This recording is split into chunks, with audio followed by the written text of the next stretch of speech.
नमो नमः. Tips to teach yourself Sanskritam, also Sambhashana Sanskritam, Part 7, Sandhaya. Your co-student S.L. Abhyankar. About Sandhaya, there is this shloka which is almost a rule. Shloka for a rule of grammar? Yes, here it is. Samhitaikapade nitya nitya dhatu upasargayoh nitya samase vakyetu सा विवक्षामपेक्षते. पदच्छेदै. संहिता एकपदे नित्या नित्या धातूपसर्गयोः नित्या समासे वाक्ये तु सा विवक्षाम अपेक्षते. Note, there is a methodology of studying any shloka. The first step is padachhedaha, that is dissolving the samhita. This identifies every word distinctly. So, samhita, samhita, visheshanam. Atra strilingam prathama ekvachanam.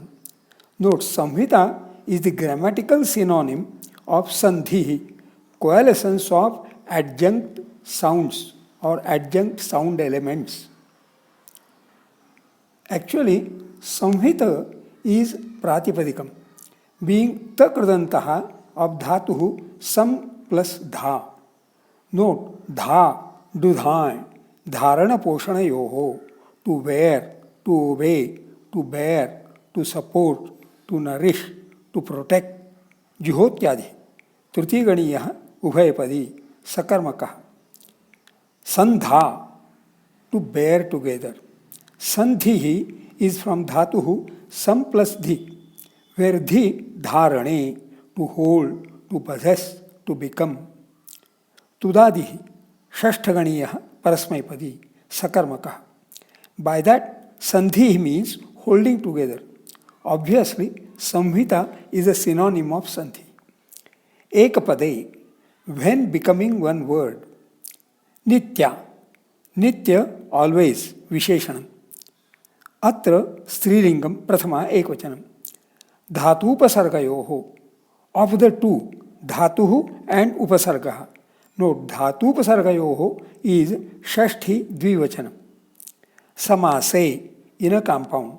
Vakye, in a sentence. Tu, however, sa, tat, sarvanama, atra strilingam prathama ekvachanam. Vivaksham, vivaksha, nama, strilingam, dvitiya ekvachanam. Apekshate, lat lakaraha, प्रथम पुरुषः एकवचनम of अपेक्ष, अप plus ईक्ष. Note, ईक्ष, ईक्षं, दर्शने, to see, to perceive. वादिः प्रथमगणीयः आत्मनेपदी सकर्मकः. मीनिंग ऑफ अपेक्ष is to expect. Overall meaning, there shall be संहिता, दैट इज संधि, कोएलेसेंस ऑफ एडजंक्ट साउंड्स, नित्या ऑलवेज. एकपदे, when becoming one word. Dhatu upasargayoho, of the two, dhatuhu and upasargaha, samase, in a compound. However, tu, vakye, in a sentence, sa, she, samhita, expects, apekshate, urge to speak, vivaksham. That means, when speaking, it is optional to the speaker whether he will speak using samhita or not. Although there is this option to the speaker, in the three instances of ekapade, dhatupasargayoho and samase, there is no option. There shall be samhita, always nitya.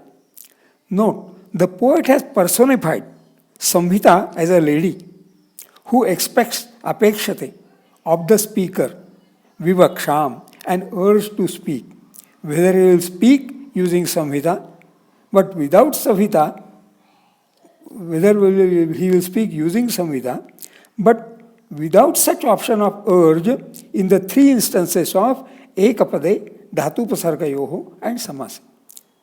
There are examples of the rule in the shloka itself. The word dhatupasargayoho is samasa, a compound word.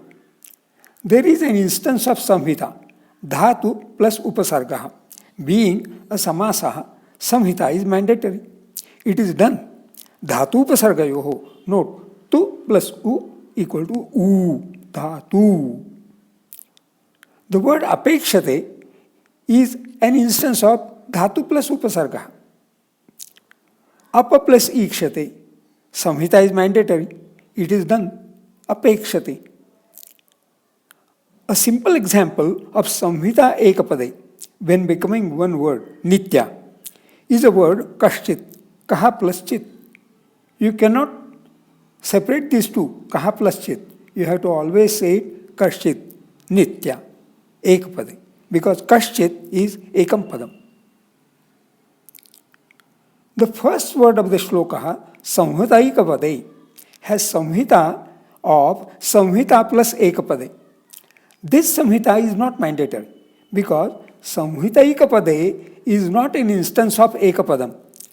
It is not an instance of dhatu plus upasarga. It is also not an instance of samasa. But the poet thought it good to make the samhita of samhita plus ekapade equal to samhitaikapade. The shloka is composed in shloka meter. We should have 8 syllables in each quarter. Samhitaikapade nitya is a quarter of 8 syllables. Samhita ekapade nitya would have made the quarter 9 syllables long. Another point to be noted on the go is vivaksham apekshate. Its padacheda is vivaksham apekshate. Is it a samhita?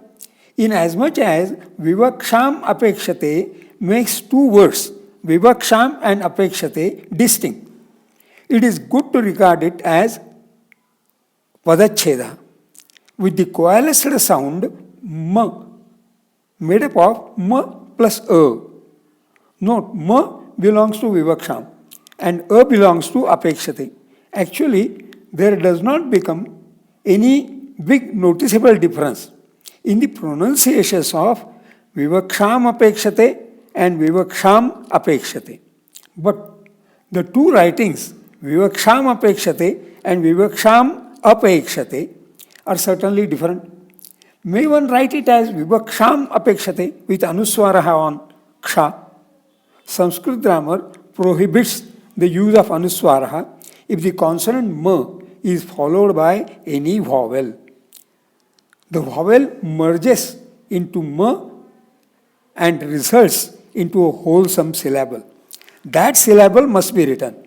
That is an important point to be noted. Obviously, this point is for written Sanskrit, not for spoken Sanskrit. Although it was mentioned that apekshate is samhita of apa plus ikshate, since samhita is coalescence of adjunct sounds, the samhita is actually of a plus e. The adjacent sound elements are a plus e. Note, it is a, the end sound in upper coalesces with the next sound e. Both a and e are vowels. The resultant sound of a plus e is a, hence pe, hence apekshate. Also, in dhatu upasargayoho, it is u, the end sound in dhatu, which coalesces with the next sound u in upasarga. So, it is samhita of u plus u. The resultant sound of u plus u is u, hence tu, dirgha, in dhatu upasargayoho. In samhitaikapade, it is a, the end sound in samhita, which coalesces with the next sound a in ekapade. Both a and a are vowels. The resultant sound of a plus a is I, hence tai in samhitaikapade. In vivaksham apekshate, there is samhita of the consonant sound of m in vivaksham, which coalesces with a in apekshate. In samhita, there is a purvavarna and uttaravarna. Accordingly, samhita are of 3 types. Swara sandhaya, when purvavarna is swara, uttaravarna also is swara. Visarga sandhaya, when purvavarna is swara with visarga. and Uttar Varna is Swaraha or Vyanjanam. Vyanjana Santhaya, when Purva Varna is Vyanjanam, Uttar Varna is Swaraha or Vyanjanam. In part 5, I had quoted a long line containing many Shatrutantaha. Pashan Shunvan Spashan Jigran Nashnan Gachan Swapan Shwasan 5-8. Also, Pralapan Visrujan Grannan Unvishan Nimishan Napi. Padacheda of this was given as Pashyan, Shunvan, Sprushan, Jigran, Ashnan, Gachan, Swapan, Shwasan, Pralapan, Visrujan, Grundhan, Unvishan, Nimishan, Api. Obviously, the Sandhaya here are Pashyan plus Shunvan, Pashyan Shunvan. Note, Na of Pashyan has changed to Ya. Sprushan Jigran, Sprushan Jigran. Note, Na of Sprushan has changed to Ya. Jigran plus Ashnan, Jigran Ashnan. Note, Na of Jigran has changed to double Na. Na. Ashnan Gachan, Ashnan Gachan. Note, Na of Ashnan could have been rather written as Ng, hence Ashnan Gachan. Swapan Shwasan, Swapan Shwasan. Note, Na of Swapan has changed to Ya. Visrujan Grundhan, Visrujan Grundhan. Note, Na of Visrujan could have been rather written as Ng, hence Visrujan Grundhan. Grundhan Unmishan, Grundhan Nunmishan. Note, Na of Grundhan plus U of Unmishan has become Nu. Not just Nu, Nu. Unmishan plus Nimishan, Unmishan Nimishan.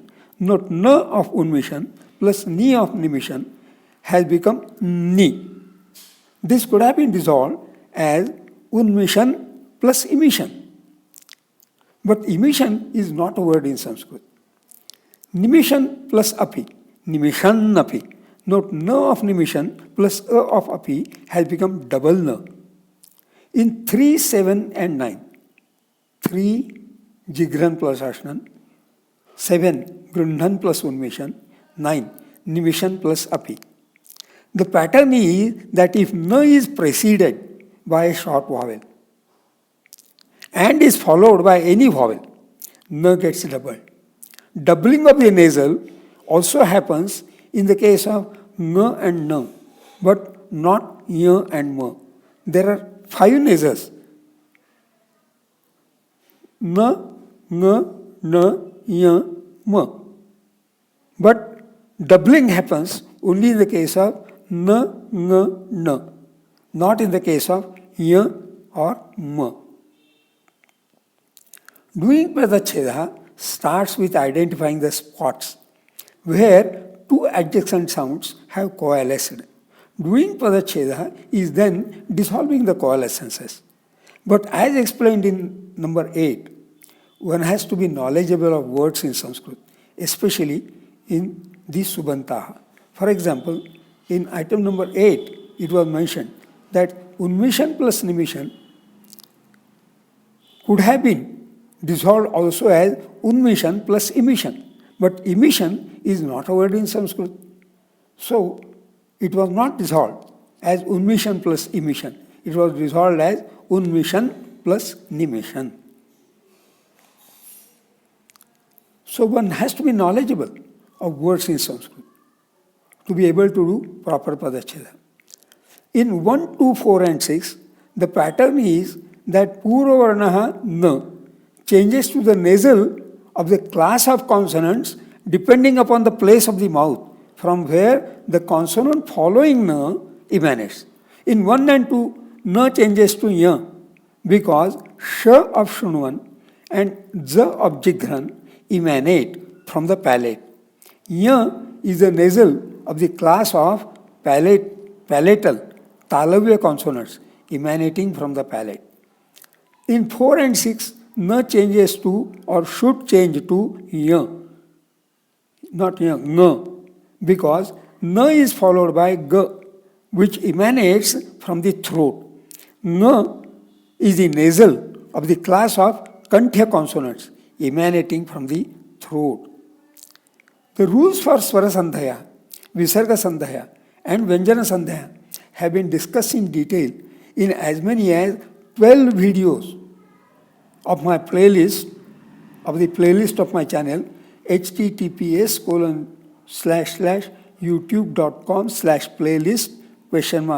Equal to P, capital P, capital L, E, capital E, G, etc. You can take a snap of this slide so that you can refer to that particular playlist by putting this in your address box of your web page. Learning Sanskrit by Steps. That is the title of the playlist. And step numbers 17 to 18. It is those 12 videos in which I have discussed Swara Sandhya, Visarga Sandhya, Vyanjana Sandhya in great detail. Actually, the rules of Sandhya are born out of observations of patterns by grammarians. One can readily appreciate that the pronunciation of tatha plus api equal to tathapi and cha plus api equal to chapi are very, very natural. The grammarians observed the pattern that a plus a equal to a, as in tathapi, and a plus a equal to a, as in chapi. By this emerged the rule that the resultant pronunciation of two vowels, which are identical in their place of emergence and effort, will be the longer one of the two. A plus a equal to a plus a equal to a plus a equal to a plus a equal to a. The Sutram 6-1-101, Akassavarane Dirgha, is a rule out of the pattern observed by the grammarians. Remember, grammarians did not create the language. They observed the patterns and made rules from those. Sanskrit grammarians have been so very diligent, meticulous and comprehensive in specifying the rules that now Sanskrit, which does not conform to the rules specified by the grammarians, cannot qualify to be Sanskrit. Nobody can or should attempt to bend the rules of Sanskrit grammar, whether in speech or in reading or in writing.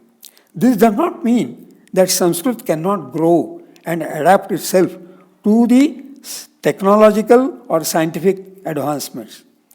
There is ample provision to coin new words.